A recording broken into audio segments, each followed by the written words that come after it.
नमो आयर्याणं नमो वज्रायाणं नमो लोये सवसाहूर्णम्।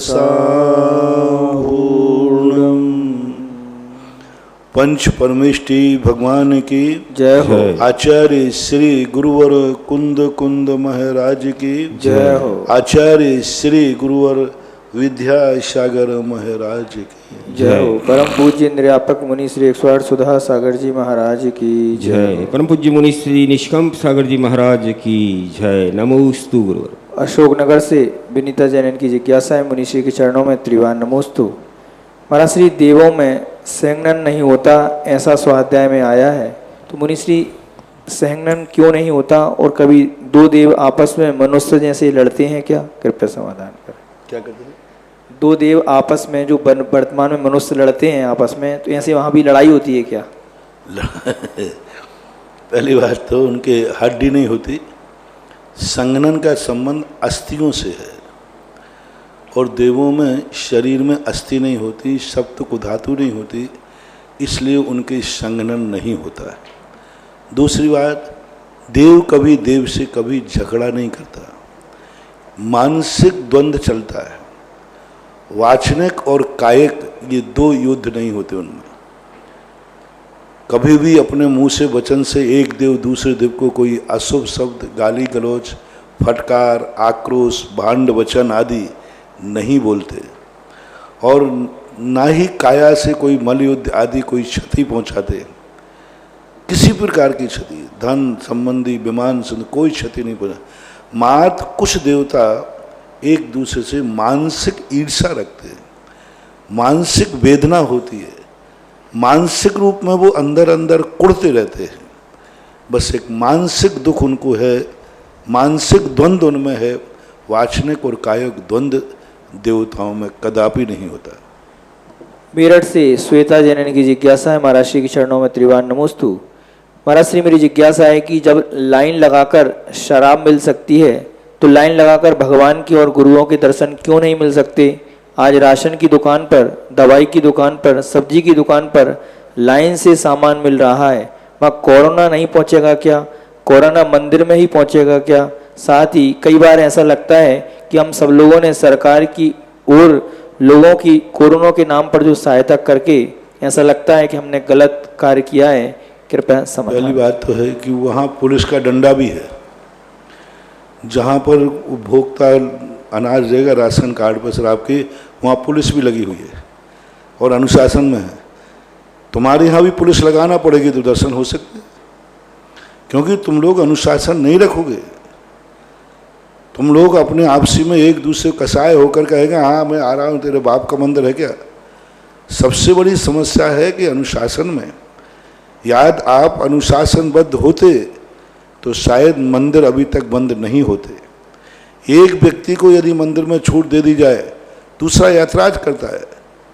तुम्हारी आफत है, तुम लोग केकड़ों के समान हो कि हमें नहीं तो किसी को नहीं। बहुत सारे मंदिरों की मैंने खुद व्यवस्थाएं बनाई जहाँ प्रशासन था, मैंने कही नहीं उस मंदिर में एक दो लोगों को अभिषेक करने की छूट दी जाए, उन्होंने दे दी।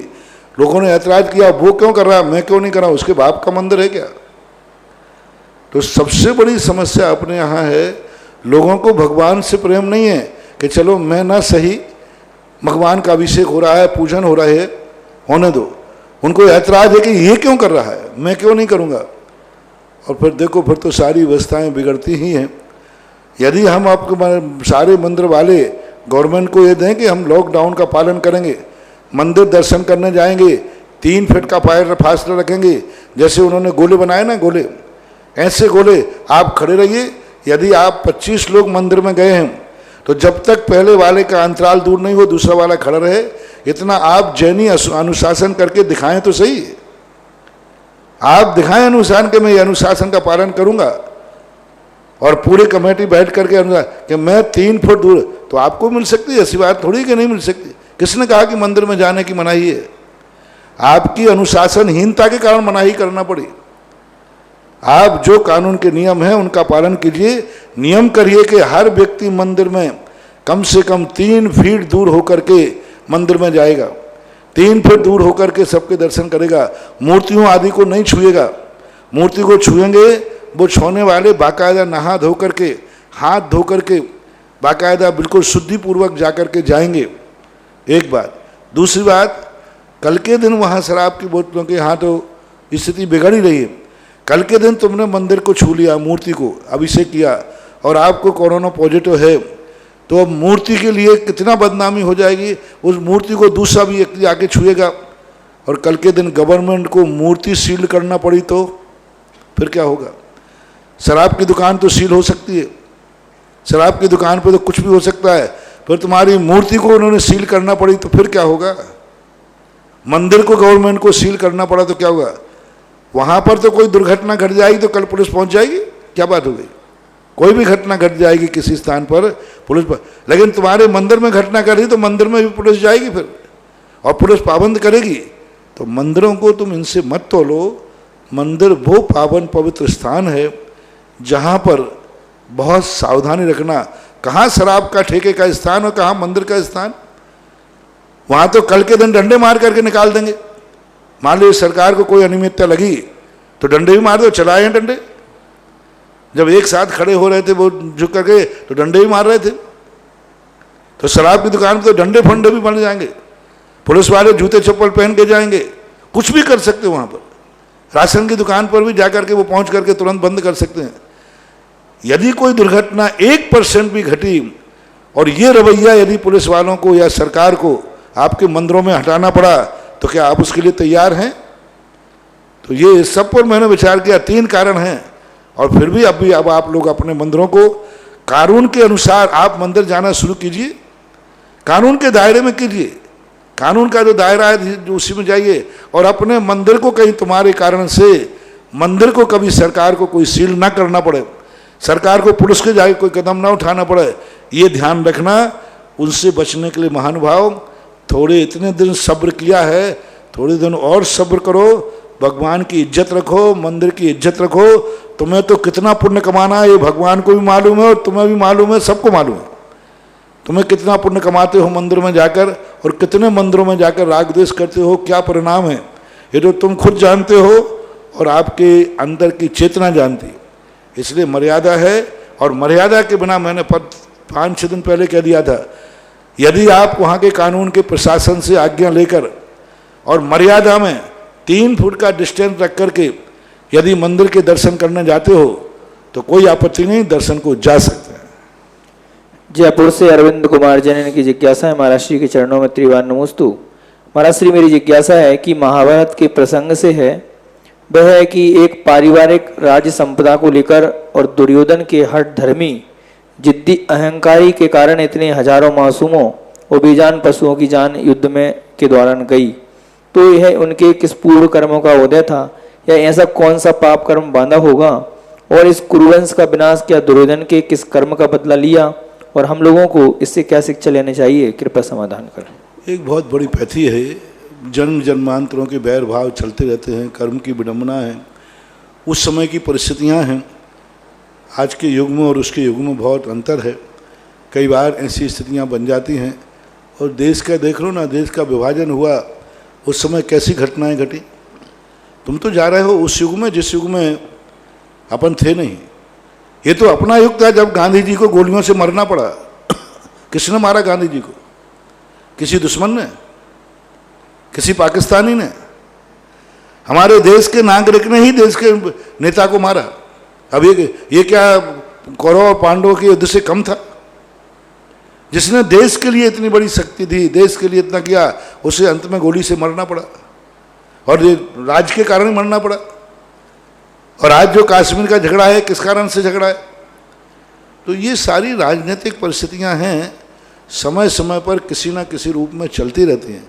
आज ही प्रातःकाल मैंने प्रवचन किया, कोई भी कथानक पुराणों में जब वर्णित की जाती है तो ये मत समझना कि अतीत की कहानी है।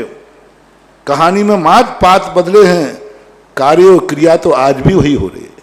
जब भी कोई पुराण में किसी में कोई कहानी अतीत की आती ना, तो ये मत समझना कि अतीत का कोई संबंध लाया जा रहा है, नहीं, अतीत की कहानी आज वर्तमान में भी घटित हो रही है, क्योंकि भविष्य की जो फसल होती है वो अतीत के बीज पर स्थापित होती है।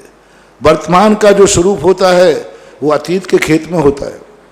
अतीत का जो बीज है वही वर्तमान है, वही भविष्य है। इसलिए आज भी वही सब घटनाएं घट रही हैं, पात्र के नाम बदले हैं, पात्र बदले हैं, घटना क्रिया नहीं बदली। इसलिए महापुरुषों ने इन कथाओं को लिपिबद्ध कर दिया, क्योंकि ऐसी कथाएं, ऐसे लोग सदा होते आएंगे, सदा होते रहेंगे, लोग इससे शिक्षा लेंगे। क्या आज महाभारत जैसे भाई भाई में युद्ध नहीं है? क्या आज इस प्रकार की स्थितियां नहीं हैं? हैं, सब हैं। चूंकि प्रजातंत्र है तो प्रजातंत्र की व्यवस्थाएं प्रजातंत्र के हिसाब से होती है। सारंगपुर मध्य प्रदेश से डॉक्टर अंकित पुरवाल, इनकी जिज्ञासा है, गुरुवर के चरणों में त्रिवान नमोस्तु। महाराज श्री, कर्मोदय की अपेक्षा से अशुभ कर्मों को शुभ कर्मों में जीव अपने पुरुषार्थ द्वारा कैसे बदल सकता है? कृपया मार्गदर्शन करें। वर्तमान अपनी विशुद्धि भाव से, वर्तमान अपने पुरुषार्थ है, आपका जो विशुद्धि भाव है, जिस समय आपका अशुभ कर्म उदय में आने वाला है और आप निरंतर शुभ कर्मों के रूप में पढ़ने चल रहे हैं, तो पुराना कर्म आकर के शुभ में परिवर्तित हो जाएगा। राजा शरणिक ने 33 सागर की आयु का बंध किया, लेकिन उन्हीं भगवान के समोषण में जाकर, उन्हीं महाराज के चरणों में बैठकर जब उसने विशुद्धि प्राप्त की, तो 33 सागर का जो पाप था, अशुभ था, वो 84,000 वर्ष लगे। कर्मों के अंदर इस प्रकार की व्यवस्था है। बात हमें चेतने और जागने की जरूरत है। यदि हमारा पुरुषार्थ समीचीन रूप से निरंतर बना रहता है तो अशुभ कर्म क्या करेंगे? देख लीजिए आप, मान लो 24 घंटे में अंतराय कर्म आएगा तो क्या करेगा? हमने एक टाइम खाने का नियम ले लिया, अब दोपहर के 3 बजे यदि हमारे अंतराय कर्म का उदय आ जाए तो काय में आएगा? मैंने भोजन का त्याग है। हम अच्छे क्षेत्र पर रहेंगे तो कोई अशुभ कर्म का उदय आएगा, अच्छे क्षेत्र पर बुरे कर्म का उदय आएगा ही नहीं। मान लो क्रोध कसाय का उदय आना है, महाराज के सामने बैठे हो, अब यहाँ क्रोध आएगा भी तो वो कुछ भी नहीं कर पाएगा, वो कहेगा अभी मत चलो, अभी महाराज के सामने बैठा है, वो कर्म सारा का सारा परिवर्तित हो जाएगा। ऐसा होता है। जयपुर से प्रकाश जैन की जिज्ञासा है, गुरुवर के चरणों में नमोस्तु। महाराज श्री, आज इस महामारी की वजह से हमें ऐसा एहसास हो गया है कि कुदरत के आगे हम पहले भी जीरो थे, आज भी जीरो हैं। कार है, पैसा है, दुकान है, फैक्ट्री है। इस महामारी के कारण से इनकी समझ में ये आ गया है कि हम पहले भी जीरो थे, आज भी जीरो हैं और आगे भी जीरो ही रहेंगे। जीरो मतलब शून्य। कार है, पैसा है, दुकान है, फैक्ट्री है, सोना है, बहुत सारे नए कपड़े हैं, सब जीरो जैसे हो गए हैं। कुदरत ने हमें बता दिया है कि हमारी औकात, सबका घमंड चूर चूर कर दिया है। ईश्वर की लाठी के आगे हमें कुछ भी नहीं कर सकते। कृपया महाराज जी ऐसा विचार करना मेरा सही है? तुम अपने आप में हीरो, तुम्हें बनाया किसने? अपने आप में मियाँ मिट्ठू बन रहे। संसार में रहना व्यक्ति, हर व्यक्ति जीरो ही होता है। यहाँ तुम कितनी बड़ी पढ़ लो, मरने के बाद जब तुम जन्म लेते हो तो वहाँ जीरो, फिर एक नंबर से गिनती शुरू होती है। कोई व्यक्ति यहाँ बहुत अच्छा PhD, D.Litt, D.Phil सब आदि कर ले और बहुत ज्ञानी बन जाए, मरने के बाद फिर वो 9 महीने बाद जहाँ जन्म लेता है फिर वो LKG शुरू करता है। तो संसार का स्वभाव है कि यहाँ से 100 से जीरो आते हैं। इसलिए तुम्हें हीरो बनाया किसने? संसार में रहने वाला व्यक्ति जीरो ही रहेगा। संसार को समझने वाला हीरो बन सकता है। संसार में रहने वाला कभी हीरो नहीं बनता, संसार को समझने वाला हीरो बन सकता है। तुम्हें पहले ही समझना, हमारे आचार्यों ने पहले ही कर दिया। सारे के सारा संसार एक जीरो है। 12 भावना में क्या कहा? 12 भावना में सब यही तो भरा है, अनित्य भावना में, कि एक दिन जो सब कुछ है ये सब पानी का बलबूजा है, बिजली की चमक है, इंद्रधनुष है। ये शास्त्रों में उपमाएं दी कि आज तुम्हारे पास जो भी सुख वैभव है ये इंद्रधनुष के समान विलीन को प्राप्त हो जाता है। एक रात में तुम देखो ना, महापुरुष के रामचंद्र जी का कहाँ राज्याभिषेक होना था और कहाँ वनवास हो जाता है। एक रात में महलों का राजा व्यक्ति गलियों का राजा बन जाता है। तो ये संसार का स्वरूप है, इसको समझो। समझने के बाद फिर तुम हीरो बन जाओगे। तुम्हें बनना नहीं पड़ेगा, अपने आप बनते चले जाओगे। उदयपुर से मोहन देवी, इनकी जिज्ञासा है गुरुवर के चरणों में नमोस्तु। महाराज श्री भक्तांबर की कक्षा में पढ़ा हमने, उसमें कहा है कि जो तुम हो वह मैं हूँ, लेकिन आत्म कीर्तन में लिखा है मैं वह हूँ जो भगवान जो मैं हूँ। वह भगवान ये कैसे लिखा, महाराज श्री कृपा समाधान करें। मतलब जो मैं हूँ वो तो इसमें लिखा है कि तुम जो हो वो मैं हूँ, और आत्म कीर्तन में लिखा है मैं वही हूँ जो भगवान है। आत्म कीर्तन कोई, अब मैंने ऐसे ग्रंथों को पढ़ा नहीं, कौन है किसी का पंडित का होगा। जो मैं हूँ वह भगवान, ऐसा नहीं हो सकता, क्योंकि मैं कुछ और हूँ, मैं तो संसारी हूँ, भगवान नहीं। ये सब अपने अपने चिंतन हैं, विचार सापेक्ष करना पड़ेगा।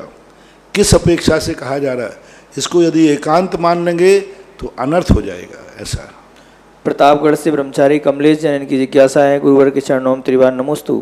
महाराज श्री दो प्रतिमाधारी श्रावक परिग्रह परिमाण व्रत में खेत मकान व बर्तनों का परिमाण कैसे करे, अगर वह संयुक्त परिवार में रहता हो तो कृपया समाधान करें।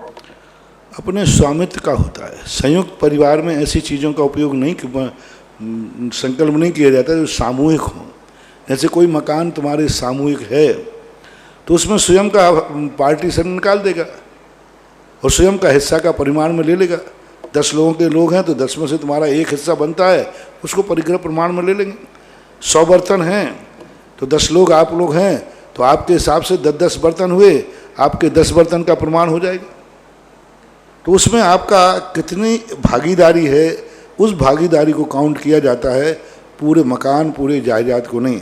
अब एक गाड़ी है, अब एक गाड़ी सभी के काम आती है, तो आप परिग्रह का प्रमाण नहीं करेंगे कि भाई उस गाड़ी का मैं जब उपयोग करूंगा तब बस इतना ही मैं उपयोग करूंगा, इसके बाद मैं इस गाड़ी का उपयोग नहीं करूंगा।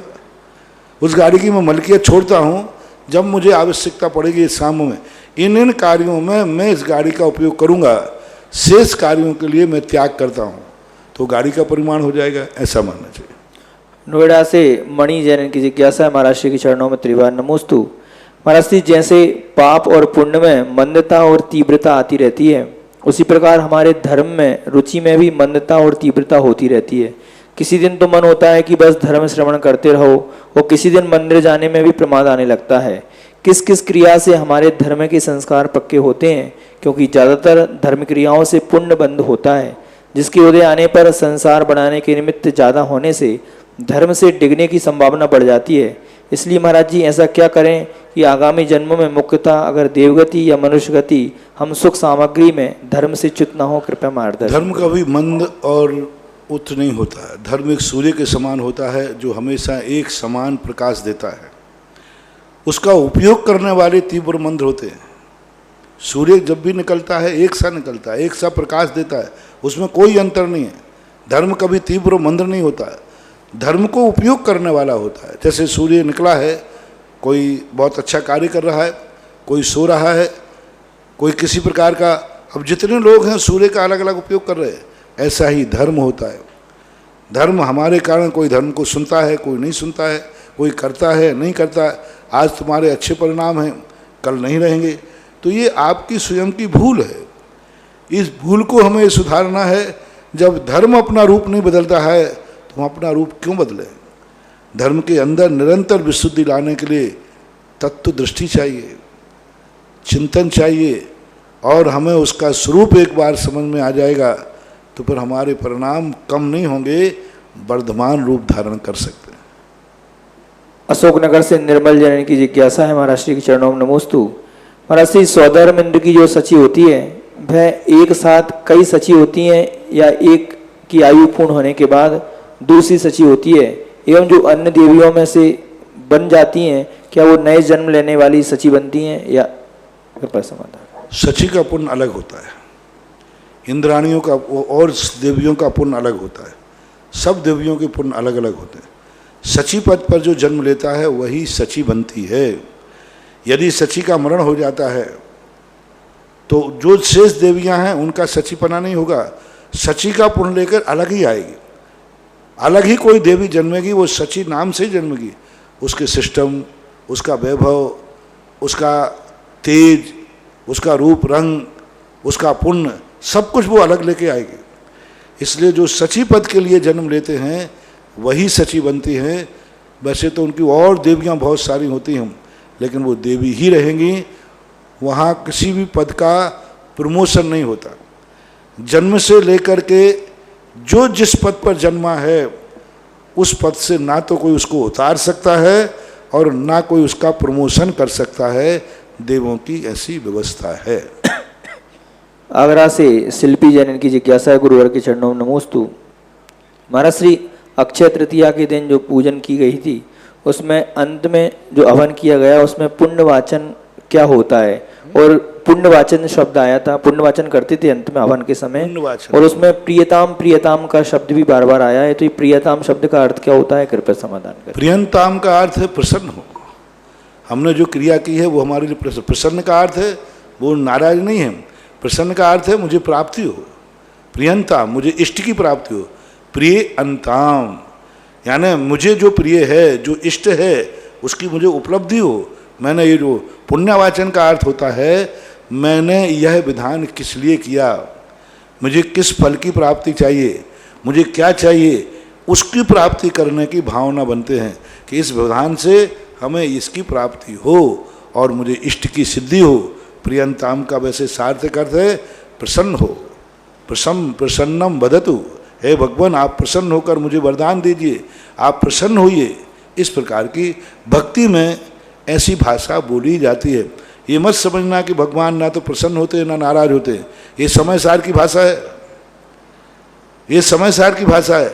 भक्ति में यदि ऐसा नहीं कहोगे तो भक्ति नहीं कहलाएगी। यदि भक्ति में कहा भगवान आप तो कुछ देंगे लेंगे हैं नहीं, आपसे मुझे तो कोई मतलब नहीं है, क्योंकि आप ना देते हैं लेते हैं, जब देते लेते नहीं तो भला आदमी तो आए क्यों यहाँ पर।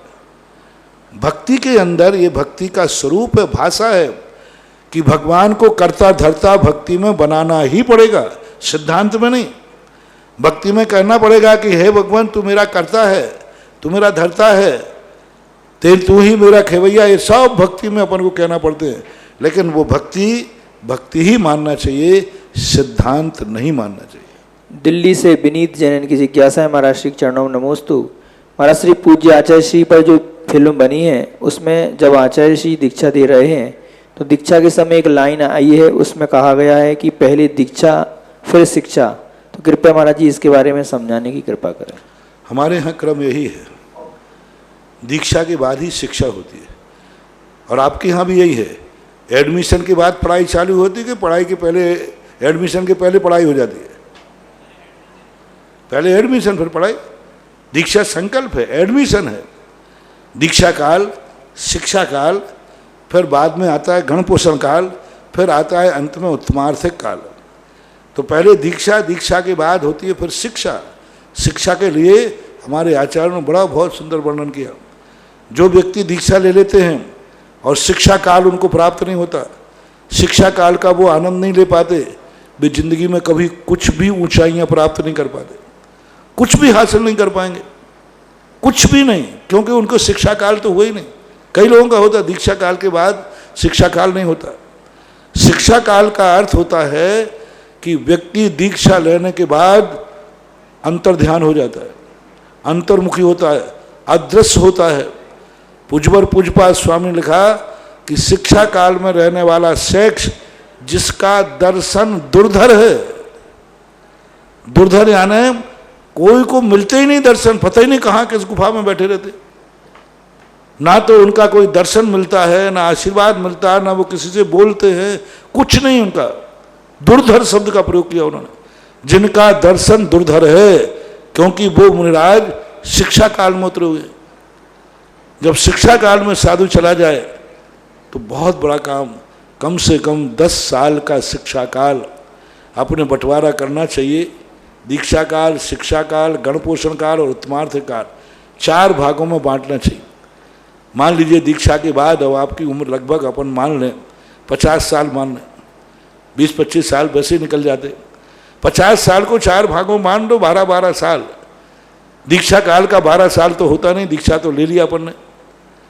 उसके बाद के जो काल हैं उनमें कम से कम 15 साल, 10 से 15 साल व्यक्ति को एकदम सब तरफ से निर्विकल्प, चाहे कोई भक्तों से कोई लेना देना नहीं, आशीर्वाद से कोई लेना देना नहीं, किसी से नहीं बोलना, कुछ नहीं, मात्र एक किताब, विद्यार्थी बन जाता है।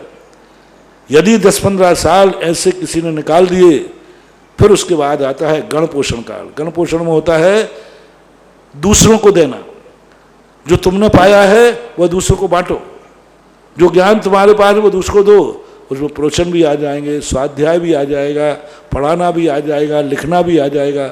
और अंत के जो 12 साल हैं, अंत के 12-13 साल वो उत्तमार्थिक काल कहला है। उत्तमार्थिक काल भी 12 साल का है वो अंत में।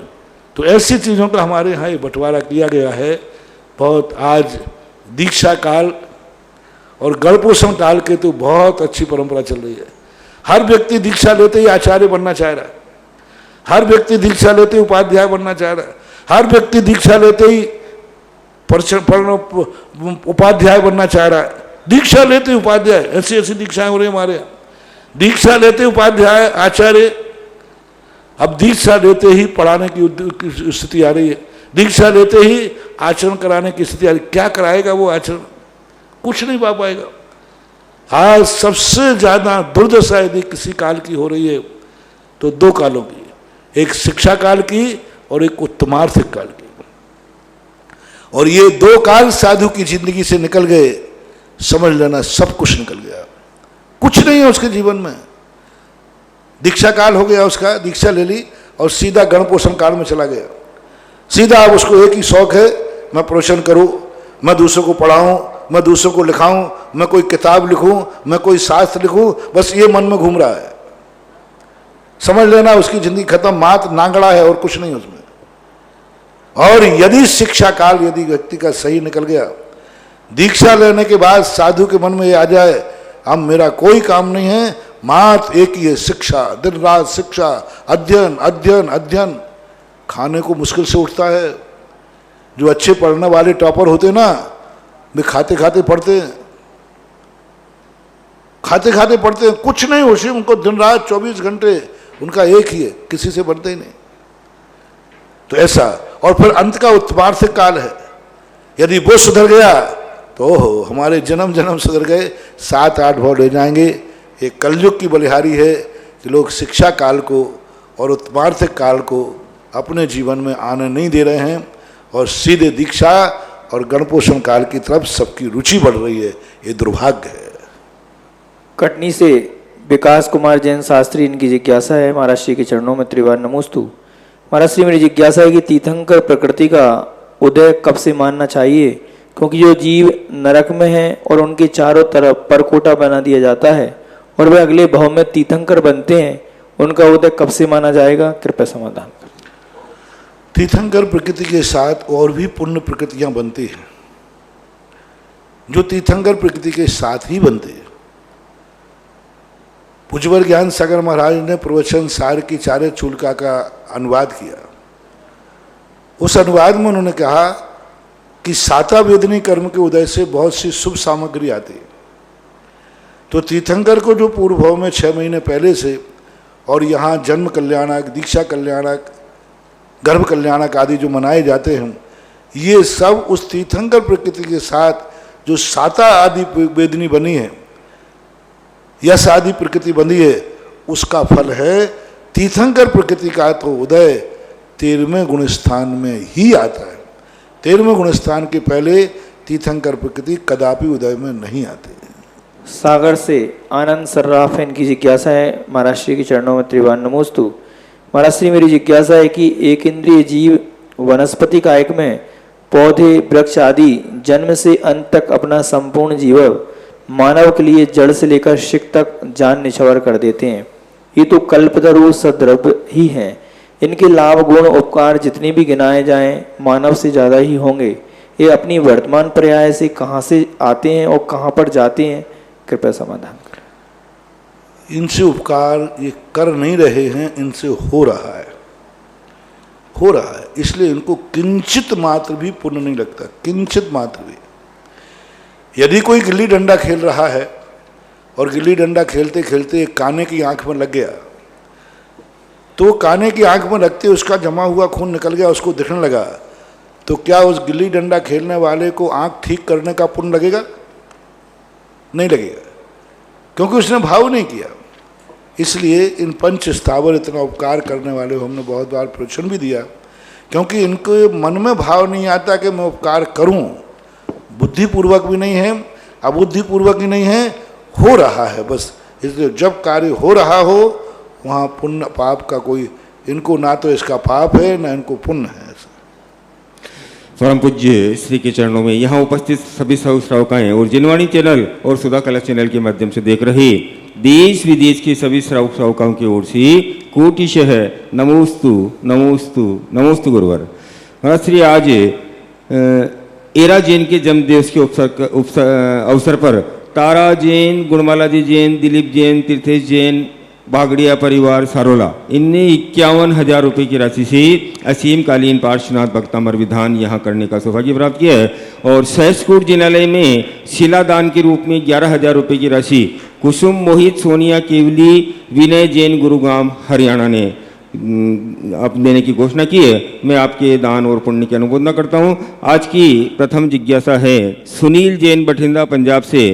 नमोस्तु गुरुवर, मेरी जिज्ञासा है कि आदिनाथ भगवान की जैसी प्रतिमा हनुमान ताल जयपुर में है, वैसी ही प्रतिमा किसी और तीर्थ पर भी है क्या? क्योंकि ऐसा सुनने में आया है कि सिर्फ 2 प्रतिमा ही ऐसी है। कहाँ?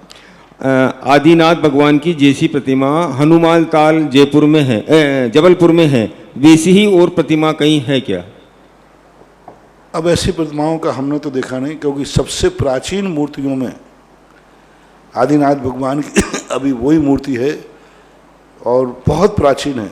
ऐसा बताते हैं कि कर्ण के समय कर्ण में भी उस मूर्ति की पूजा की है, क्योंकि महाभारत का इतिहास जहाँ से वो मूर्ति आई है वहाँ एक महाभारत का इतिहास से जुड़ा हुआ है।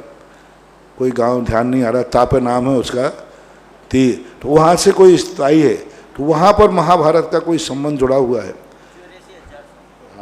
तो उस समय की स्थिति मानते हैं, अब इतिहास के रूप में है। वैसे आज की तारीख में बड़ी प्राचीन। सुनील कुमार जैन परिधान प्लाजा विदिशा की जिज्ञासा है। नमोस्तु गुरुवर, गुरुदेव मेरी जिज्ञासा है कि श्री राम त्रेता युग में हुए और श्री कृष्ण द्वापर युग में हुए, तो ये त्रेता युग और द्वापर युग क्या है? कृपया गुरुदेव जैन दर्शन में इसका कोई वर्णन नहीं है। वैष्णव दर्शन में द्वापर और त्रेता युग आता है, जैन दर्शन में चतुर्थ काल ही आता है। महाराज जी नीलू जैन झांसी की जिज्ञासा है। नमोस्तु महाराज श्री लॉकडाउन के चलते समय शहर के सभी मंदिर बंद हो गए हैं, बाहर से श्री दर्शन नहीं हो पा रहे हैं। जैन समाज के पदाधिकारी ने जिन बिंब को, मैं इसका समाधान कर चुका हूँ, बार बार मत बोला, आगे बोला। भरतेश जैन सागर की जिज्ञासा है। नमोस्तु गुरुवर, गुरुजी आयु कर्म को छोड़कर शेष 7 कर्म। हाँ, यदि मूर्ति घर पे ले जा रहे हैं तो गलत है। मूर्ति घर पे ले जा रहे हैं, नहीं ले जाना चाहिए, कभी नहीं ले जाना। इनकी जिज्ञासा ये है महाराज जी कि कहाँ गया, जिन बिंब घर पर ले जाकर अस्थायी चैत्यालय बना दिया है, उनका कहना है कि पद्म पुराण जी में इस बात का उल्लेख विराजमान करने। अस्थायी चैत्यालय बना दिया है घरों में ले जा करके, तो कितने घरों में बनाओगे? कितने घरों में बनाओगे? पहले एक आध घर हो तो बात अलग है, और एक घर। अब ये सारी व्यवस्थाओं के संबंध में बड़ा दूर से हम इसका कोई भी प्रावधान कर दें तो घर में कॉलोनी में 100 घर हैं तो 100 घरों में चैत्यालय ले जाओ, मूर्ति एक एक बांट लो, सब मूर्तियाँ। और क्या, तुम्हें ऐसे ही अच्छा लग रहा है तो बांट लो। आखिर व्यवस्था कैसे बनाओगे बताओ? मंदिर से घर में चैत्यालय ले जाओगे लॉकडाउन के समय में, तो सारे लोग तुम्हारे घर में आएंगे क्या? सारे लोगों को तो अपने घर में आने दोगे क्या? और या फिर 100 घर है तो एक एक मूर्ति बांट लो आराम से, सब 100 घरों में ले जाओ अपने, जय जय नाथ परम गुरु हो, बस। और क्या? प्रश्न करते समय किसी चीज पर विचार ही नहीं करते। अरे आगम में जो पद्म पुराण में उल्लेख आया वो इस बात का उल्लेख नहीं है। वो निज चैत्यालयों की जो मूर्तियां होती थी, जो यात्रा आदि पे जाते थे, उसमें पद्म पुराण में ये कहाँ आया कि अपने घर में चैत्यालय ले जाना, मूर्ति, मंदिर की मूर्ति चैत्यालय ले जाना? हाँ, गृह चैत्यालय का उल्लेख मिलता है। तो गृह चैत्यालय को मैंने बताया था कैसे गृह चैत्यालय होते थे। जैसे एक बहुत बड़ा लंबा चौड़ा राजा महाराजाओं का प्लाट होता था, जैसे 10-20 बीघा जमीन का जैसे क्षेत्र है, तो एक कोने में उनका मकान रहता था, दूसरे कोने में उनका मंदिर रहता था। वो जिस मकान में, गृह चैत्यालय का अर्थ गृह में नहीं है, गृह का अर्थ निजी चैत्यालय। जिस मकान में रहता है उस मकान में कौन से खंड में चैत्यालय था। चलो लोग गृह चैत्यालय कहते हैं, तो ये बताएं कि पूरे मकान के वास्तु में, पूरे मकान के नक्शे में आगम के अनुसार चैत्यालय भरत चक्रवर्ती का कौन सी मंजिल पर था, कौन से कमरे में था, कौन सी साइड में था? कहीं नहीं था। जिस मकान में रहते हो उस मकान में तुम्हारे लिए नहीं करना है। अलग से आपका गृह चैत्यालय बहुत लंबा चौड़ा है तो बनाइए, वहां पर ले। मंदिर की मूर्ति घर ले जाना है, ये पद्म पुराण में कहाँ लिखा? पूछो उनसे सब। कहना भाई प्रश्न संख्या दीजिए, मैं भी थोड़ा पढ़ा लिखा आदमी हूं, पढ़ लूंगा। घर में मंदिर की मूर्ति घर ले जाना चाहिए ऐसे समय पर, ये उल्लेख कहाँ आया? उसमें गृह चैत्यालय का उल्लेख आया। और पहले लोग जो यात्रा आदि करते थे तो चल प्रतिमाओं का उल्लेख था, तो वे यात्रा पर ले जाते थे, जैसे भरत चक्रवर्ती ले गया था। तो ये हैं, ऐसी बातों का दुरुपयोग नहीं करना चाहिए, आगम को समझना चाहिए और वह प्रश्न संख्या जरूर दें कि पद्म पुराण में इस समय का क्या आया। मैं इसका अच्छी तरह से खुलासा बता दूंगा कि वहाँ उसका अर्थ क्या है। भरतेश जैन सागर की जिज्ञासा है, नमोस्तु गुरुवर। आयु कर्म को छोड़कर शेष 7 कर्मों की स्थिति यदि एक कोड़ा कोड़ी सागर बनती है तो उसका अबाध काल 100 वर्ष माना गया है। इसमें गुरुजी हम ये जानना चाहते हैं कि 100 वर्ष के बाद जब कर्म उदय में आता है तब यह कर्म एक कोड़ा कोड़ी तक लगातार फल देता है या इसकी स्थिति कमबड़ हो जाती है? कमबड़ हो जाती है, कोई बात नहीं, स्थिति घट जाती है, उदय घट जाता है, कमबड़ होता है। अगली जिज्ञासा ऑनलाइन ऑडियो के माध्यम से। मुनि श्री जी के चरणों में कोटि कोटि वंदन। मुनि श्री जी, क्या विद्याधर नगरियों में केवल विद्याधर ही रहते हैं? क्योंकि यदि वे दीक्षा लेते हैं तो उन्हें विद्याओं का परित्याग करना होगा और वे विद्याधर नहीं कहलाएंगे। दूसरा, विद्याधर के कुल में उत्पन्न व्यक्ति को वे विद्याएं विरासत में मिलती हैं, तो क्या उन्हें उन विद्याओं का उपयोग करने के लिए कोई विशेष आयु सीमा का प्रतिबंध होता है या उन्हें कोई विशेष पुरुषार्थ करना पड़ता है या वे सहज होती हैं?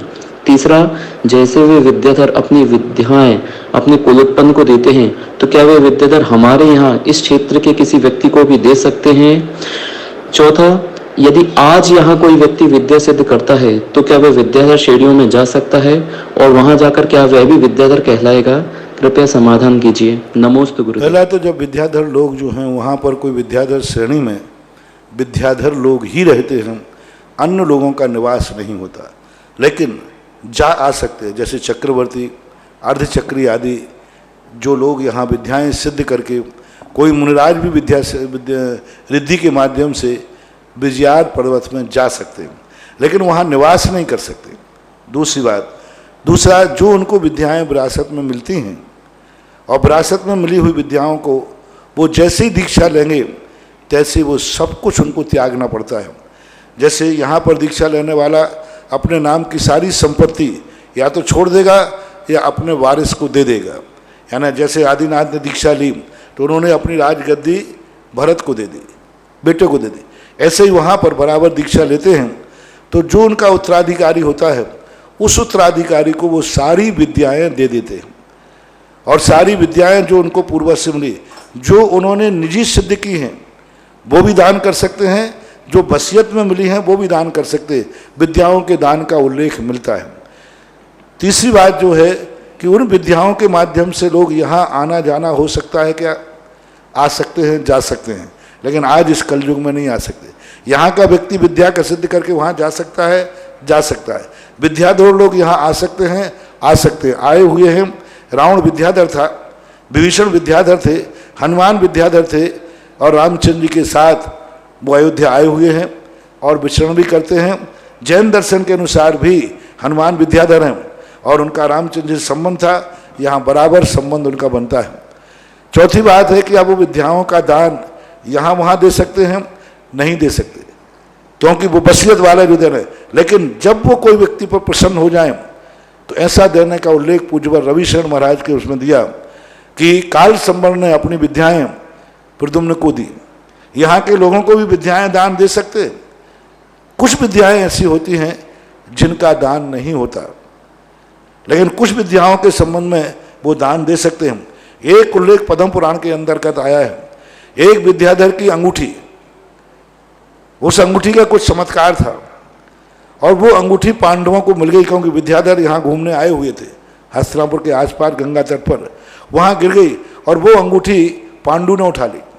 पांडु ने उठा करके उस अंगूठी की विशेषता देख करके, जब तक वो विद्याधर उसको ढूंढते हुए आया और देखा पांडु के पास पाई गई, तो पांडु ने कहा, उस अंगूठी की विशेषता उनको बताई, तो पांडु ने कहा इस अंगूठी कुछ दिन के लिए मुझे दी जाए, मैं इसका उपयोग करना चाहता हूँ।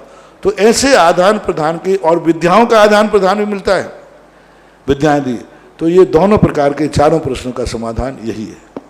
अगली जिज्ञासा ऑडियो के माध्यम से। तन्वी जैन, पुत्री सुशील जी घोड़ा, कलिंजरा बांसवाड़ा का अतिशयकारी इष्ट गुरु के पावन श्री चरणों में कोटिशः नमन। गुरुवर, आप द्वारा जो भक्तामर स्त्रोत का अर्थ सहित प्रवचन माला चल रही है, उसे हम सुन रहे हैं और अपने जीवन में भी उतार रहे हैं, जिसके लिए हम सदैव आपके आभारी हैं। भगवान, मेरी जिज्ञासा यह है कि किसी एक काव्य को 21 या 108 बार पढ़ें या दिन में एक बार पूरा भक्तामर का पाठ करें, तो दोनों में से ज़्यादा सही क्या है और महत्व किसका ज़्यादा है? नमोस्तु गुरुदेव। अपनी अपनी विशुद्धि के ऊपर है। यदि आपके एक श्लोक में अधिक विशुद्धि बढ़ती है तो श्रेष्ठ है।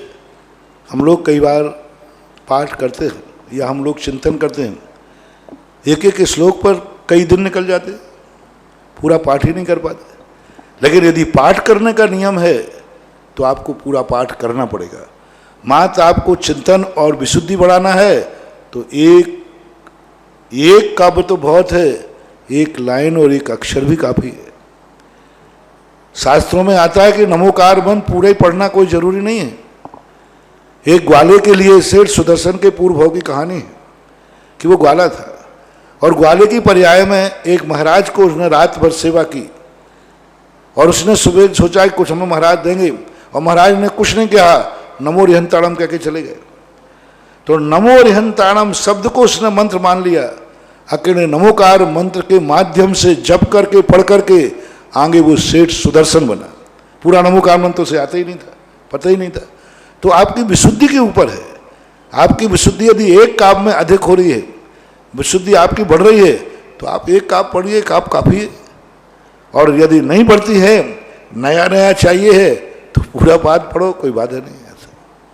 एक जिज्ञासा और ऑडियो के माध्यम से। मेरे हृदय में बसने वाले गुरुदेव के चरणों में बसंत, सरिता, जैन कोठारी व मुकुंद विजयनगर व पूरे परिवार की तरफ से तय बार नमोस्तु नमोस्तु नमोस्तु। गुरुदेव, आपने एक बार प्रवचन में कहा था कि अपनी स्वयं की गद्दी बनाओ, उसमें 1 रुपये भी कमाते हो तो वह अपना होता है, हमेशा हाथ ऊपर रखो, बहुत नीचे रख लिया। तो गुरुदेव, आपका प्रवचन सुनकर हमने भी सूर्य ऊर्जा यानी UTI सोलर का काम शुरू किया। तो गुरुदेव, हमारी यह भावना है कि आपकी असीम कृपा इस गद्दी पर हमेशा बनी रहे। गुरुदेव, मेरी जिज्ञासा है, सम्यक दर्शन प्राप्त करने के लिए क्या करना चाहिए? सम्यक प्राप्त करने से क्या लाभ होता है? वर्तमान में छायक सम्यक दर्शन क्यों नहीं होता है? और यदि कोई सम्यक दर्शन प्राप्त कर मरण को होता है तो वह कहाँ कहाँ पैदा होगा? नमोस्तु गुरुदेव। सम्यक दर्शन का प्राप्त करने का कारण, सबसे मेन कारण, सच्चे देव साध गुरु की पहचान। और सच्चे देव साध गुरु को परमार्थ के लिए श्रद्धा नाम परमार्थानाम मापतागम तपोव्रताम त्रिमूढ़ा पूर्णमष्टांगम सम्यक दर्शन मस्मयम। सच्चे देव साध गुरु को यदि परमार्थ के लिए भगवान वो स्वीकार करता है तो सम्यक दर्शन का निमित्त पूज्यवर समंतभद्र महाराज ने रत्नकरण श्रावकाचार में बहुत अच्छी पंक्ति दी है। दूसरा, सम्यक दर्शन से लाभ क्या है? सम्यक दर्शन से मिथ्यामति खत्म हो जाती है, सम्यक रास्ता मिलता है, सोचने का विचार आता है, हे क्या उपादेय का यह विचार आता है। सम्यक दृष्टि मर करके मात मनुष्य है और त्रियंश है तो नियम से मर करके देव ही जाता है, नारकी बन करके मनुष्य ही बनता है, देव बन करके मनुष्य ही बनता है। ये व्यथा। अब बात रही, किसी ने आयु बंद कर लिया। पहला तो देव सम्यक दृष्टि नियम से मनुष्य ही बनेगा, नारकी सम्यक दृष्टि नियम से मनुष्य ही बनेगा, मनुष्य त्रियंश मर करके सम्यक दृष्टि देव ही बनेंगे। अब यदि किसी ने पहले आयु का बंध कर लिया है फिर उसने सम्यक दर्शन प्राप्त किया है, तो जिस आयु का बंध किया है यदि छायक सम्यक दृष्टि वह है तो उसका सम्यक दर्शन बना रहेगा। वो नरक भी जा सकता है लेकिन प्रथम नरक तक ही जाएगा, नीचे नहीं जाएगा। छायक सम्यक दर्शन यदि आयु का बंद कर लेता है तो प्रथम नरक से नीचे नहीं जाता, और यदि मनुष्य आयु का बंद कर लिया है और त्रियंच आयु का बंद कर लिया है तो वह नियम से भोग भूमि ही जाएगा, अन्य कर्म भूमि में जन्म नहीं लेगा। छायक सम्यक दर्शन आज क्यों नहीं हो सकता? उसके 2-3 कारण हैं। पहला सबसे बड़ा कारण है, छायक सम्यक दर्शन केवली भगवान के पाद मूल में होता है, और आज दोनों केवली भगवान है नहीं, ना तो अनंत केवली हैं ना शुद्ध केवली हैं, इसलिए उसकी उपलब्धि नहीं हो सकती। ऐसा ही एक सामान्य कारण मानना चाहिए। बाकी और भी जो विशुद्धि के अभाव हैं उतनी विशुद्धि आज होती नहीं है। ऐसा अगली जिज्ञासा तरुण जी बजे सवै माधोपुर की ओर से है। नमोस्तु गुरुवर। महाराज श्री, भोग भूमि और कर्म भूमि में क्या भिन्नता है? भोग भूमि और कर्म भूमि के मनुष्य में कौन श्रेष्ठ है? श्रेष्ठ संसार की दृष्टि से देखा जाए तो भोग भूमि श्रेष्ठ है। वहाँ कोई मेहनत नहीं करना, कोई आरंभ नहीं करना, कोई परिग्रह करना, सब कल्प वृक्षों से मिलता है। लेकिन पारमार्थिक दृष्टि से देखा जाए तो, असंयम की दृष्टि से देखा जाए तो कर्म भूमि श्रेष्ठ है। यहाँ मोक्ष का रास्ता खुला है, यहाँ हम व्रत ले सकते हैं, मुनि बन सकते हैं, मंदिर बना सकते हैं, मंदिर की पूजा कर सकते हैं, षडावश्य का पालन कर सकते हैं। भोग भूमि के जीव ना धर्म करते हैं ना अधर्म करते हैं, ना वे पुण्य आत्मा है ना वे पाप आत्मा है, ना वे सत्कर्म करते हैं ना षडावश्य करते हैं, ना तो वो किसी से सत्य बोलते हैं ना झूठ बोलते हैं, मात अपने लोगों से व्यवहार करते हैं। वो ना चोरी करते हैं ना दान देते, जो है अपने वैभव मस्त रहते। उनकी एक स्थिति बिल्कुल सामान्य, कोई भी पाप नहीं, वहाँ कोई पाप नहीं होता, लेकिन कोई पुण्य भी नहीं होता, कोई पुण्य नहीं करते किंचित मात। ना तो भगवान का जाप करते हैं, ना भगवान का ध्यान करते हैं, ना पूजा करते हैं, ना पाठ करते हैं, ना स्वाध्याय करते हैं। लेकिन फिर अन्य पाप करते हैं नहीं, वो गलत कार्य भी नहीं करते, अनैतिक सप्तव्यसन वहाँ होते नहीं, चोरी डकैती वहाँ होती नहीं, असंयमी कहलाते हैं। इसलिए कर्म भूमि श्रेष्ठ है, क्योंकि कर्म भूमि में हम रत्नत्रय पालन करते, प्रतिमाएं धारण कर सकते हैं, षड आवश्यक करते हैं। तो धार्मिक दृष्टि से तो कर्म भूमि श्रेष्ठ। अगली जिज्ञासा जितेंद्र जी जैन सांगानेर की ओर से। नमोस्तु महाराज श्री, मेरी जिज्ञासा है कि कर्मों में निधत्त निकाचितपना कैसे पड़ता है? क्या ये बिना फल दिए भी नष्ट हो सकते हैं क्या? इसके संबंध में कर्मों का निधत्त निकाचित कर्म जो होते हैं, जब व्यक्ति अपने द्रव्य क्षेत्र काल की मर्यादा को भूल करके जिस समय जो करना चाहिए, जिस रूप में भूमिका में करना चाहिए, जिस रूप में, उस रूप में उसको नहीं करता। अनेक अनेक कारण होते हैं निधत्त निकाचित कर्मों के बंध के। कोई कसाय के कारण, कसाय की तीव्रता पर आधारित है, कितनी कसाय की तीव्रता से आपने निधत्त निकाचित कर्म बंधवाया। निधत्त निकाचित कर्म के 2 रूप बनते हैं, एक निदान पूर्वक निधत्त निकाचित कर्म बनता है और एक बिना निदान पूर्वक कर्म बनता है। कुछ दिन पहले एक प्रश्न आया था निधत्त निकाचित, तो निधत्त निकाचित कर्म लब्धिसार की टीकाकार ने स्पष्ट उल्लेख किया, धवलाजी में भी सांकेतिक रूप से आया कि निधत्त निकाचित कर्मों का जो कर्म बंध है, ये व्यक्ति सामान्य निचली दिशाओं में करता है, और निचली दिशाओं में कहाँ तक निधत्त निकाचित कर्म का बंध होता है, इसका स्पष्ट उल्लेख किसी आगम में नहीं है। कोई भी उल्लेख गुणस्थान की अपेक्षा से निधत्त निकाचित कर्म बंध कौन गुणस्थान वाला करेगा, इसका कोई उल्लेख नहीं पाया। लेकिन निधत्त निकाचित कर्मों का सामान्य परिभाषा यही है, निधत्त और निकाचित में अंतर है।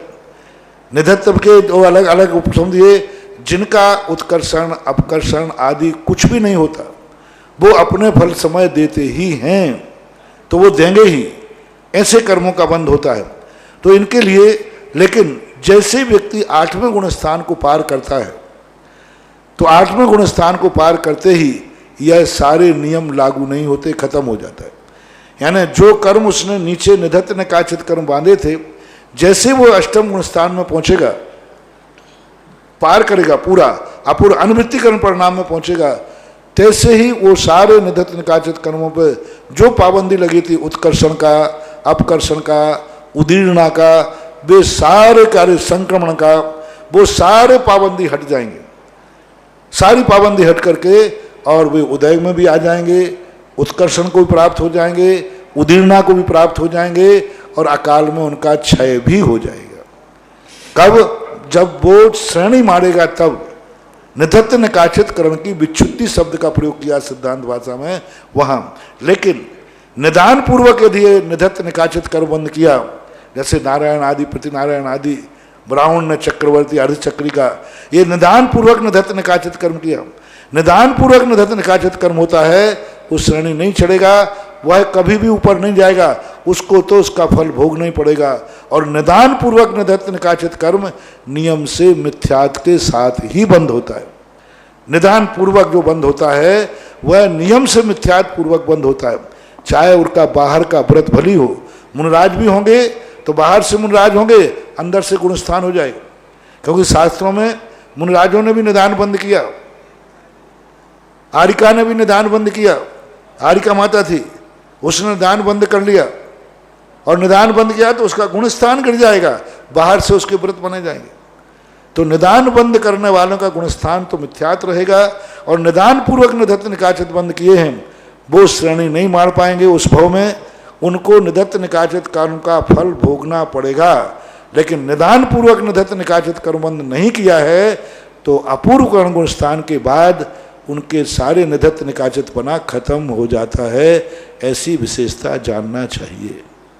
अगली जिज्ञासा मनोज जी गोधा बिजुलिया की ओर से। मेरे आराध्य गुरुवर के श्री चरणों में त्रिबार नमोस्तु।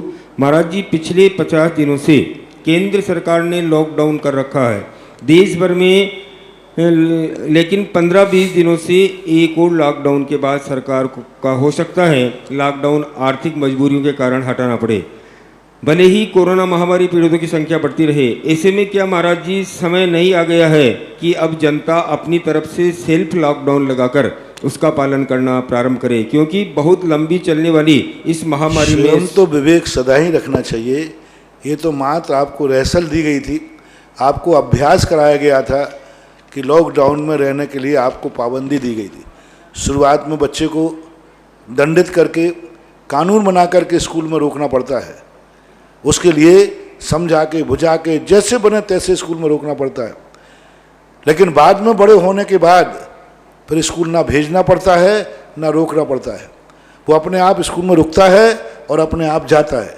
ये 50 दिन का जो लॉकडाउन था, ये आपको एक बालक के रूप में शिक्षा दी गई थी जबरदस्ती। अब आप आ गए हैं 50 दिन के बाद, अब आप बड़े विद्यार्थी हो गए हैं, आप अपनी इच्छा से लॉकडाउन में रहिए और सोशल डिस्टेंस बना के रखिए, और आपको अभी इतना ही मान के चलना है जो अभी 50 दिन में माना है। बस सावधानी सावधानी हटी और दुर्घटना घटी। अभी बिल्कुल उस संकल्प मत हो जाना। सभी लोगों को अपनी मर्यादाएं ध्यान रखना है। ठीक है, अब थोड़े थोड़े अपने कार्य में आए, लेकिन सावधानी रख के सोशल डिस्टेंस जरूर बना के रहें। मंदिर आए लेकिन बहुत सावधानी से अपना खुद का द्रव्य लावें, खुद का ही द्रव्य को अपने आप से अपने हाथ से धोवें, और मंदिर में बहुत दूर बैठ करके किसी वस्तु को न छुएं। अभिषेक करना है तो बाकायदा गर्म पानी से हाथ पैर धोकर नहा करके बढ़िया, जैसे जिस ढंग से आपका शुद्धिकरण होता हो, हाथों को आप बेसन आदि से, मंदिर में भी आप हाथों को जब भगवान का अभिषेक करें, मान लो जो करेंगे अब शुरू होगा, तो आप बेसन या खड़िया मिट्टी इसको आप अपने मंदिर में रख लीजिए। जो अभिषेक करे बेसन से हाथ धोजिए। बेसन से हाथ धोने के बाद फिर व्यक्ति वो अभिषेक करे और मूर्ति का प्रक्षालन करे, क्योंकि ऐसे ही जाकर के सब जो से भेड़ या दसान जैसे करने लग जाएंगे तो बहुत बड़ा दोष है। तुरंत हाथ तो घर के धुले हुए नहीं चलेंगे, आपने कपड़े बदले हैं तो वो नहीं चलेंगे। सारे कपड़े बिल्कुल बढ़िया फिटपाट बांध करके जब अंत में आप कलश करने वाले हैं उस समय उनको धोइए। और कलश करने वाले जो कलश हैं, तमेड़ी है, शांति धारा की झाड़ी है, इसको गर्म पानी के बाल्टी में डालिए। आप गर्म पानी में से ही तुरंत निकालिए, पहले से निकाल के ना रखें। आप उनको एक गर्म तवेले में रखिए पानी में, और जो बेसन से या खड़िया मिट्टी से हाथ धो करके आया है वो उसको निकाले और पानी उसमें डाल करके अभिषेक करे। ये सावधानी मंदिरों में रखना चाहिए। बेसन का या खड़िया मिट्टी का जरूर कहो, हाथ धोए बिना मंदिर की कोई वस्तु मत छुओ, कोई वस्तु मत छुओ। शास्त्र वगैरह भी हैं, उनको भी बहुत सावधानी से हो, साथ कई लोग छू के जाएंगे। जनरल वस्तुएं जैसे चवर हैं, कोई भी छू लेता है, चवर को निकाल नहीं मत। अभी ऐसी वस्तुएं मत निकालो जिसको सभी लोग छूते हैं। माली भी छू रहा है, अशुद्ध वस्त्र वाले भी छू रहे हैं। ऐसी पाबंदी आपको मंदिर में रखना चाहिए, घरों में भी रखना चाहिए, प्रतिष्ठानों पर भी रखना चाहिए। अगली जिज्ञासा ऑडियो के माध्यम से। मैं मुजफ्फरनगर से डॉक्टर उर्मिला जैन बोल रही हूँ। महाराज श्री के चरणों में त्रिवार नमोस्तु। महाराज श्री, मेरी जिज्ञासा यह है कि तत्वासूत्र पढ़ने से एक उपवास का फल मिलता है, तो जिन सहस्त्रनाम स्तोत्र पढ़ने का क्या फल है? नमोस्तु महाराज जी। तुम तो पढ़े जाओ, उपवासों की फल की चिंता मत कर रहे इंसान, क्योंकि ये तो मात्र ये भावना के रूप में कही जाती हैं। वस्तुतः उपवास का फल मिलना नहीं मिलना हमारे परिणामों पर आश्रित है। यदि हमारा परिणाम विशुद्ध हो जाए तो एक उपवास तो क्या, लाखों उपवासों का फल भी मिल जाता है। लाखों उपवास करने से वो कर्मों की निर्जरा नहीं हो पाती है जो यदि विशुद्धि पूर्वक पाठ किया जाए तो एक बार के पाठ करने में क्या, एक अक्षर का भी ध्यान करने में मोक्ष प्राप्त हो जाता है, 8 कर्म कट जाते हैं। इसलिए ये सब बातें जो कही जाती है एक व्यवहारिक बातें हैं। वास्तविक है आपकी विशुद्धि किसमें बढ़ती है, आपकी तत्व दृष्टि किसमें बढ़ती है, आपका मन चंचलता किसमें रुकती है, वही अनेक अनेक फल देने वाला होता है। अगली जिज्ञासा ऑडियो के माध्यम से। नमस्ते महाराज जी।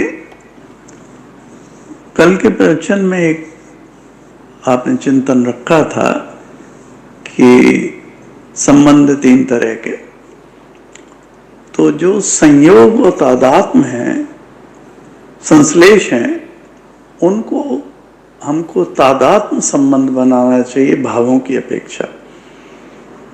तो संयोग के संबंध तो समझ में आते हैं, पति पत्नी भाई भाई, उनको हम तादात्म्य जैसे बना लें भावों से, लेकिन संश्लेष का कोई उदाहरण समझ में नहीं आ रहा। कृपा करके इस पे थोड़ा प्रकाश। शायद आवाज डॉक्टर शीतल जैन जी की है, श्रमण संधि संस्थान के निर्देशक, ग्वालियर से हैं। डॉक्टर साहब की भी ऐसी आवाज थी, नाम नहीं बताया ना उन्होंने, इसलिए। संश्लेष संबंध का अर्थ अपना होता है, क्योंकि हम ये सारे संबंधों को भावनात्मक ही बनाना है, हम बना नहीं सकते। लेकिन संश्लेष संबंध में हमारे कर्मों का संबंध संश्लेष संबंध है।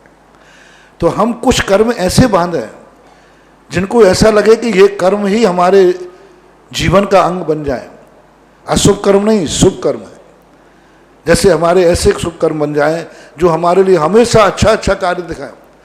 तो शुभ कर्मों के अपने, क्योंकि हमें संसार में ऐसा बिल्कुल भी नहीं कह सकते कि हम शुभ कर्म के बंध की भाव नहीं कर सकते। तो एक तो अपने कर्मों की अपेक्षा के है भगवान मेरे जीवन में कभी अशुभ कर्मों का संश्लेष ना हो, मेरे जीवन में अशुभ कर्मों का बंध नहीं हो। कर्म का बंध हो भी तो संश्लेष संबंध का हो। जब तक भी कर्म बंध होना है, कर्म बंध की इच्छा नहीं है, जब तक भी मेरा कर्म बंध हो मुझे शुभ कर्म बंध ही हो, अशुभ कर्मों का बंध ना हो। ऐसी एक व्यवहारिक दृष्टि से भावना की जा सकती है। और संश्लेष संबंध में कुछ चीज़ें ऐसी होती हैं जिनका संश्लेष संबंध का बहुत बड़ा व्यवहारिक में 9 कर्म है।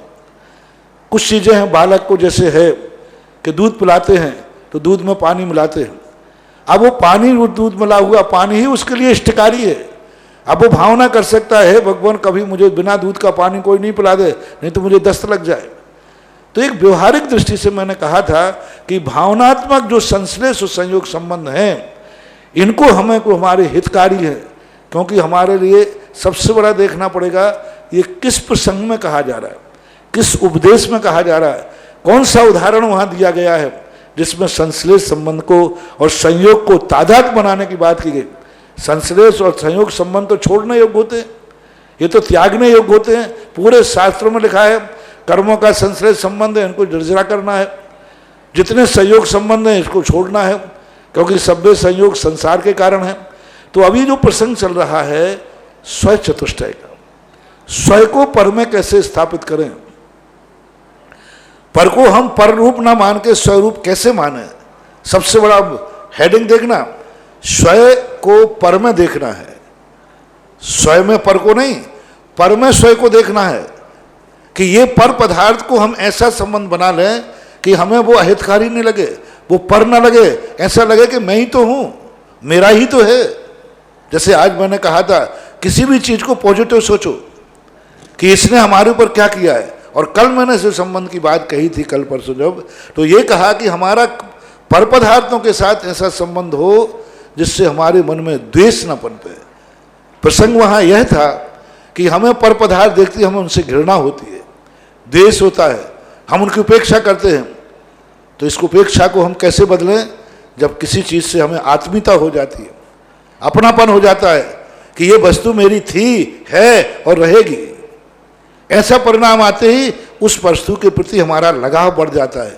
तो जब हमारे मन में घृणा पड़ती है पर पदार्थों से, पर द्रव्यों से, तो वो जो संबंध है वो संबंध हमारे प्रति अच्छा बन जाए, ये प्रसंग वहाँ पर चल रहा है।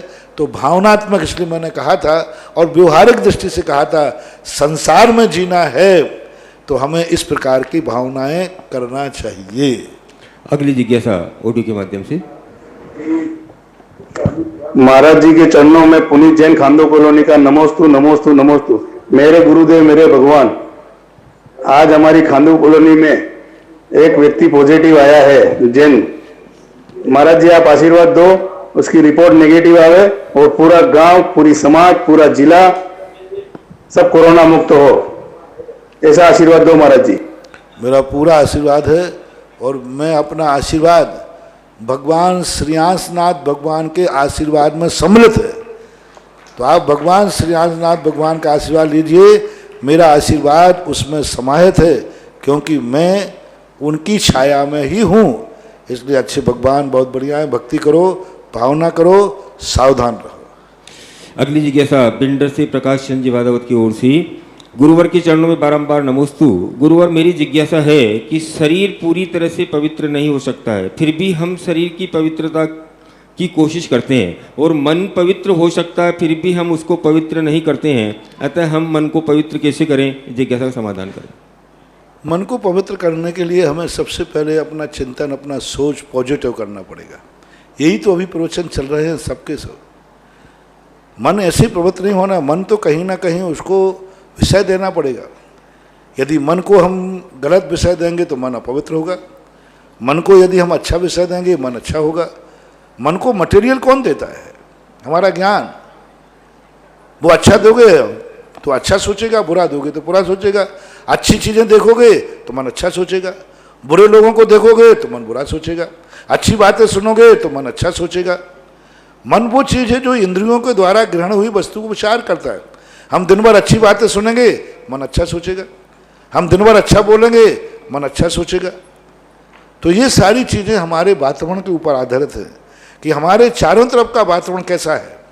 यदि चारों तरफ का वातावरण अच्छा होता है, आप लोग देखते हो जब तुम गुरु के सामने बैठते हो, मंदिर में बैठते हो, तो वहाँ ज़्यादा परिणाम बुरे होते हैं कि बाजार में रहते हो जब ज़्यादा बुरे होते हैं? बोलो, बाजार में। क्यों? यहाँ अच्छी संगति है, भगवान सामने है, गुरु सामने है, तो अच्छा वातावरण बनाओगे तो अच्छे भाव होंगे, बुरे वातावरण में रहोगे तो बुरे भाव होंगे। यही जानना चाहिए। आज का जिज्ञासा प्रदान का समय यहीं समाप्त होता है। जिनवाणी स्तुति के लिए खड़े हो जाएंगे। बोले परम पूज्य निरापक समन मुनि पुंगव श्री सुधासागर जी महाराज की जय। जिनवाणी के ज्ञान से सूझे लोकालोक, सो वाणी मस्तक धरूं सदा देत हूँ डोक। हे जिनवाणी भारती तो ही जपो दिन रेन, जो तेरा